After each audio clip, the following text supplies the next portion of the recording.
시편 117편, 118편 되겠습니다. 너희 모든 나라들아 여호와를 찬양하며 너희 모든 백성들아 그를 찬송할지어다. 우리에게 향하신 여호와의 인자하심이 크시고 여호와의 진실하심이 영원함이로다. 할렐루야. 여호와께 감사하라. 그는 선하시며 그의 인자하심이 영원함이로다. 이제 이스라엘은 말하기를 그의 인자하심이 영원하다 할지로다. 이제 아론의 집은 말하기를 그의 인자하심이 영원하다 할지로다. 이제 여호와를 경외하는 자는 말하기를 그의 인자하심이 영원하다 할지로다. 내가 고통 중에 여호와께 부르짖었더니 여호와께서 응답하시고 나를 넓은 곳에 세우셨도다. 여호와는 내 편이시라. 내가 두려워하지 아니하리니 사람이 내게 어찌할까. 여호와께서 내 편이 되사 나를 돕는 자들 중에 계시니 그러므로 나를 미워하는 자들에게 보응하시는 것을 내가 보리로다. 여호와께 피하는 것이 사람을 신뢰하는 것보다 나으며 여호와께 피하는 것이 고관들을 신뢰하는 것보다 낫도다. 문나라가 나를 애워쌌으나 내가 여호와의 이름으로 그들을 끊으리로다. 그들이 나를 애워쌌으니 내가 여호와의 이름으로 그들을 끊으리로다. 그들이 벌들처럼 나를 애워쌌으나 가시던 물에 불같이 타없어졌나니 내가 여호와의 이름으로 그들을 끊으리로다. 너는 나를 밀쳐 넘어뜨리려 하였으나 여호와께서 나를 도우셨도다. 여호와는 나의 능력과 찬송이시요 또 나의 구원이 되셨도다. 의인들의 장막에는 기쁜 소리, 구원의 소리가 있으며 여호와의 오른손이 권능을 베푸시며 여호와의 오른손이 높이 들렸으며 여호와의 오른손이 권능을 베푸시는도다. 내가 죽지 않고 살아서 여호와께서 하시는 일을 선포하리로다. 여호와께서 나를 심히 경책하셨어도 죽음에는 넘기지 아니하셨도다. 내게 의의 문들을 열지어다. 내가 그리로 들어가서 여호와께 감사하리로다. 이는 여호와의 문이라. 의인들이 그리로 들어가리로다. 주께서 내게 응답하시고 나의 구원이 되셨으니 내가 주께 감사하리이다. 건축자의 버린 돌이 집 모퉁이의 머릿돌이 되었나니 이는 여호와께서 행하신 것이요 우리 눈에 기이한 바로다. 이날은 여호와께서 정하신 것이라. 이날에 우리가 즐거워하고 기뻐하리로다. 여호와여 구하옵나니 이제 구원하소서. 여호와여 우리가 구하옵나니 이제 형통하게 하소서. 여호와의 이름으로 오는 자가 복이 있으며 우리가 여호와의 집에서 너희를 축복하였도다. 여호와는 하나님이시라. 그가 우리에게 빛을 비추셨으니 밧줄로 절기 제물을 제단불에 맬지어다. 주는 나의 하나님이시라. 내가 주께 감사하리이다. 주는 나의 하나님이시라. 내가 주를 높이리이다. 여호와께 감사하라. 그는 선하시며 그의 인자하심이 영원함이로다. 아멘. 오늘 시편 118편 본문의 말씀은요, 예수님이 십자가 못 박게 고난당하기 며칠 그 예루살렘에서 인용하셨던 말씀입니다. 그래서 마태, 마가, 누가복음에 다 기록이 됐던 말씀이고요. 그리고 베드로도 이 말씀이 시편 118편에 건축자의 버린 돌이 집 모퉁이의 머릿돌이 되었다는 이 말씀을 베드로도 사도행전에서 또 베드로 전서에서 또 똑같이 인용했죠. 그래서 오늘 시편 118편은요, 예수님의 십자가 고난과 죽음, 그 부활이 이게 예고됐어요. 예언이 된 말씀인 것입니다. 그리고 우리가 잘 아는 호산나라는 그 말씀 있죠. 이제 구원하소서, 그 말씀도 오늘 이 시편 118편에 기록이 되어 있죠. 이제 구원하소서라는 말씀이 시편 118편에 있습니다. 우리가 십자가에서 무엇을 봅니까? 고난, 괴로움, 무거운 짐, 그리고 죽는 것, 그런 것들을 보고만 있는 것 아닙니까? 그런데 신기한 것은요, 그 십자가에서 어떤 원한도, 분노도, 징후도, 저주도, 욕도 이만큼도 찾을 수 없다는 것입니다. 신기한 것은 그 십자가에서는요, 사랑밖에 없고, 용서밖에 없고, 은혜밖에 없고, 자기를 저주하고 욕하고 그렇게 모질게 매질하고 채찍질하고 십자가에 못을 박았음에도 그 십자가에서는 우리를 향한 그 진실한 예수님의 기도와 간구밖에 없어요. 그저 십자가에서는 사랑의 제물로 자신을 하나님께 드린 예수님밖에 안 보이는 것입니다. 그래서 십자가의 도가 멸망하는 자들에게는 미련한 것이요 구원을 얻은 우리에게는 하나님의 능력이라고 사도 바울이 선포하는 것입니다. 부활도 하나님이 베푸시는 능력이죠. 근데 부활보다 더 큰 능력이 뭐냐? 그 십자가에서 그렇게 자신을 사랑의 제물을 드린 그 예수님의 그 은혜가 이게 더 훨씬 큰 능력이 되는 것입니다. 이것이 우리에게는 신앙의 기준이 되고 신앙의 목표가 되는 것입니다. 그래서 이사야 11장 10절 12절에 이런 말씀이 있는 것이죠. 그날에 이새의 뿌리에서 한 싹이 나서 만민의 기치로 설 것이요 열방이 그에게로 돌아오리니 그가 거한 곳이 영화로우리다. 그래서 12절에 여호와께서 열방을 향하여 기치를 세우시고 이스라엘의 쫓긴 자들을 모으시며 땅 사방에서 유다의 흩어진 자들을 모으시리니 이렇게 기록이 되어 있습니다.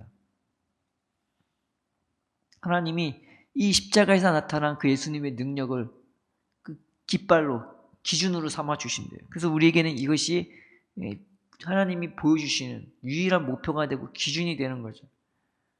인생은요, 내가 높아질 때도 있고 낮아질 때도 있고 그냥 일산적일 때도 있고 또 인생은 밀무리처럼 나한테 뭔가 들어올 때가 있고 썰물처럼 나갈 때도 있고 끊임없이 높고 낮아지고 들어오고 나가고 이런 것이 반복이 되지 않습니까?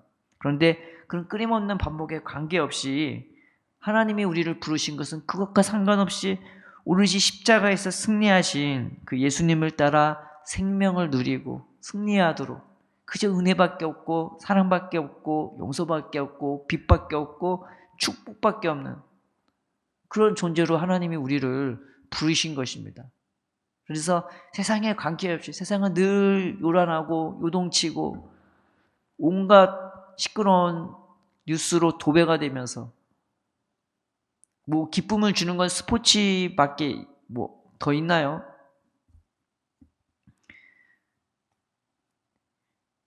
그런데 우리는 그런 것과 상관없이 내 삶에 높고 낮아지고 뭔가 들어오고 나가고와 상관없이 그저 그 안에서 예수님의 사랑 안에서 그 은혜 안에서 그럼에도 불구하고 나를 사랑하시고 은혜를 베푸시고 나를 위해 기도해 주시는 그 은혜와 사랑 안에서 우리가 세워지도록 부름받은 존재들인 것입니다.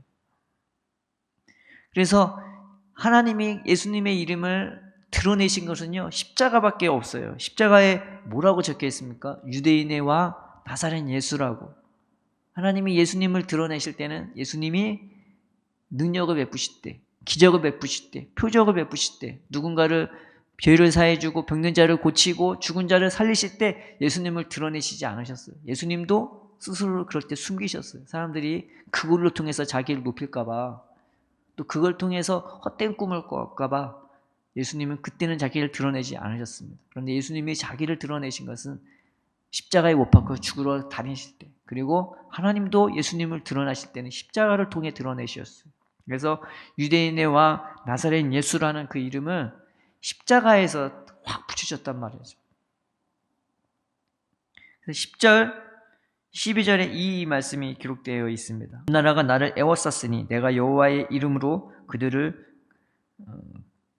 끊으리로다. 그들이 나를 애워싸고 애워쌌으니 내가 여호와의 이름으로 그들을 끊으리로다. 그들이 벌들처럼 나를 애워쌌으나 가시덤불에 불같이 타 없어졌나니 내가 여호와의 이름으로 그들을 끊으리로다. 세상을 정복하는 그 이름을 그 세상을 승리하신 그 이름을 우리에게 주신 것이에요. 그저 은혜밖에 없고 사랑밖에 없는 그런 존재로 하나님이 우리를 세우도록 그래서 그 이름을 의지해서 우리가 그런 존재가 되도록 부름받은 것입니다. 골로새서 2장에 이런 말씀이 있죠. 2장 6절에서 15절까지 그러므로 너희가 그리스도 예수를 주로 받았으니 그 안에서 행하되 그 안에 뿌리를 박으며 세움을 받아 교훈을 받은 대로 믿음에 굳게 서서 감사함을 넘치게 하라. 누가 철학과 헛된 속임수로 너희를 사로잡을까 주의하라. 이것은 사람의 전통과 세상의 초동화문을 따름이요 그리스도를 따름이 아니니라. 그 안에는 신성의 모든 충만이 육체로 거하시고 너희도 그 안에서 충만하여졌으니 그는 모든 통치자와 권세의 머리시라. 또 그 안에서 너희가 손으로 하지 아니한 할례를 받았으니 곧 육의 몸을 벗는 것이요 그리스도의 할례니라. 너희가 세례로 그리스도와 함께 장사되고 또 죽은 자들 가운데서 그를 일으키신 하나님의 역사를 믿음으로 말미암아 그 안에서 함께 일으키심을 받았느니라. 또 범죄와 육체의 무할례로 죽었던 너희를 하나님이 그와 함께 살리시고 우리의 모든 죄를 사하시고 우리를 거스리고 불리하게 하는 법조문으로 쓴 징서를 지우시고 제하여 버리사 십자가에 못 박으시고 통치자들과 권세들을 무력화하여 드러내어 구경거리로 삼으시고 십자가로 그들을 이기셨느니라 라고 나와 있는 것입니다. 세상을 정복할 이름을 우리에게 주신 거예요. 그러나 어떤 무력으로 이김질로 이기는 것이 아니라 그저 사랑의 제물로 나를 드리도록. 그래서 12절에 보면은 말씀에 그들이 벌들처럼 나를 애워쌌으나 가시덤불에 불같이 타 없어졌나니. 뭘로 태워요? 혈기로 태워버리는 게 아니라 사랑의 제물이 돼갖고 내가 사랑의 불로 활활활 타 올라가고 내 어떤 삶 속에서도 또 휘둘리지 아니하고 오히려 사랑으로 상대방을 녹여버리는 거. 우리는 그런 존재로 부름받은 자들인 것입니다. 27절에 이런 말씀이 있죠. 여호와는 하나님이시라. 그가 우리에게 빛을 비추셨으니 밧줄로 절기제물을 제단불에 맬지어다. 이미 제단은 세워졌습니다. 무엇이 우리의 제단입니까? 십자가 제단 아닙니까? 그런데 우리의 인생은요, 거기에 참여할 수 있는 그 세워진 그 능력, 그 뿔에 그 예수님이 자기를 온전히 사랑으로 제물로 드린 그 이름에, 그 능력에 우리의 삶도 같이 드려질 수 있는 기회를 우리가 제공받은 것입니다. 삶에서는 높아질 때도 있고 낮아질 때도 있고 내가 부유해질 때도 있고 가난해질 때도 있고 세상에 나를 조를 때도 있고 세상에서 내가 외톨이인 것처럼 있고 여러 가지 사람이, 여러 가지 환경이, 여러 가지 일이 나를 괴롭게 하기도 하고 기분 좋게 하기도 하지만 우리는 그런 것에 매이는 존재가 아니라 주님의 사랑과 능력에 매이는 존재로 부름받은 것입니다. 우리가 뭘 의지합니까? 다른 것을 의지하는 것이 아니라 십자가에서 승리하신 그 예수님의 이름을 의지하는 저와 여러분 되기를 주님의 이름으로 축원드립니다. 사람에 매이지 아니하고 환경에 매이지 않고 오로지 예수님의 이름을 붙잡고 하나님 내 속사람을 새롭게 해달라고 그 능력을 베풀어 주셔서 그 한없는 사랑의 능력을 내 안에 부어주셔서 내 안에 나를 찌르고 나를 괴롭게 하는 세상 욕심 다 태워지게 해주시고 오직 저 영원한 하나님의 나라, 그 영원한 생명, 예수님이 십자가에서 승리하시고 또 그것을 인정하셔서 부활케 하신 그 하나님의 능력을 내가 의지해서 내가 그 이름으로 말미암아 소망을 갖고 그 이름으로 말미암아 일어서고 그 이름으로 말미암아 새 생명을 얻고 그 이름으로 말미암아 은혜와 성령이 충만하여 내 삶도 그 십자가의 제단에 걸 수 있는 사랑의 제물이 되게 해달라고 또 이 이름으로 세상을 정복하게 해달라고 나도 사랑의 제물이 되어서 세상에서 승리할 수 있게 해달라고 세상적인 방법이 아니라 하나님의 방법으로 사랑으로 용서로 축복으로 그렇게 승리할 수 있는 내 삶이 되게 해달라고 오늘 하루도 주님의 이름을 의지하며 그 은혜와 능력을 구하는 저와 여러분 되기를 주님의 이름으로 축원드립니다. 살아계신 하나님 아버지, 우리에게는 이 이름이 필요합니다. 나를 위해 죽어주시고 나를 위해 자신을 온전히 내어주신 나 같은 사람 위해서도 자기 자신을 내어주신 그 사랑과 은혜와 용서와 축복밖에 없는 그 예수님의 이름을 우리가 의지합니다. 그 이름으로 말미암아 우리가 새 생명을 누리게 하시고 그 은혜로 말미암아 우리가 건강해지게 하시고 그 이름으로 말미암아 우리가 바른 길을 가게 하고 분별력을 갖게 하시며 세상에서 그 이름으로 말미암아 승리할 수 있도록 오직 우리도 사랑의 제물이 될 수 있도록 은혜의 사람이 되고 용서의 사람이 되고 축복의 사람이 될 수 있도록 우리의 삶을 거룩하게 세워주시고 사용하여 주시옵소서. 감사하며 예수님의 이름으로 기도드립니다. 아멘.